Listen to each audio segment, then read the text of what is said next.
আসলে আমরা যেই সকালে এসে ব্যায়াম করি, ফজরের পর এসে ব্যায়াম করি, ব্যায়ামটা কি শুধুমাত্র কি আমরা শরীর চর্চার জন্যই করি?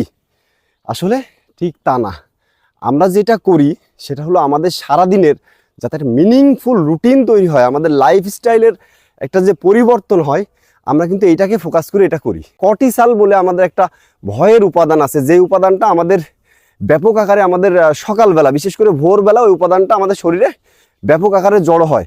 আমরা যদি এই কর্টিসলকে যদি আমরা ব্যায়ামের মাধ্যমে বা শরীরচর্চার মাধ্যমে, দৌড়ের মাধ্যমে আমরা ঘামিয়ে ওইটাকে কমিয়ে ফেলতে পারি, তাহলে কিন্তু আমরা সারাদিন যে কোনো ড্রাইভ দিতে আমাদের ভয় করবে না, বা যে কোনো কাজে আমাদের সুন্দরভাবে আমরা সেই কাজটা সম্পূর্ণ করতে পারবো। এছাড়াও যেটা হয় সেটা হলো ঘুমের একটা শান্তি বা তৃপ্তি। এইটা যদি আপনি সকালে উঠে দৌড়ান, সারাদিন আপনার যে স্পিডটা থাকবে, রাত্রেবেলা দেখবেন ঈশার পর থেকে আপনার এই যে শরীরের স্পিড আস্তে আস্তে কমতে থাকবে, এবং 10টা, 10:30, সর্বোচ্চ 11টার মধ্যেও আপনি ইচ্ছা করলে সুন্দর একটা শান্তির ঘুম দিয়ে আবার পরদিন একইভাবে উঠতে পারবেন। যদি এই রুটিন না মানেন, তাহলে কিন্তু আসলে আমরা যে শান্তি বা সুখটা পাচ্ছি, এটা কিন্তু কোনোভাবেই আপনাদের পাওয়া সম্ভব না।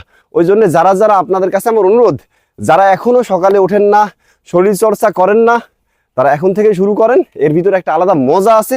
এই মজাটা সবাই মিলে যদি আমরা উপভোগ করতে পারি, তাহলে তো আসলে প্রকৃত শান্তিটা পাওয়া যায়। আসসালামু আলাইকুম।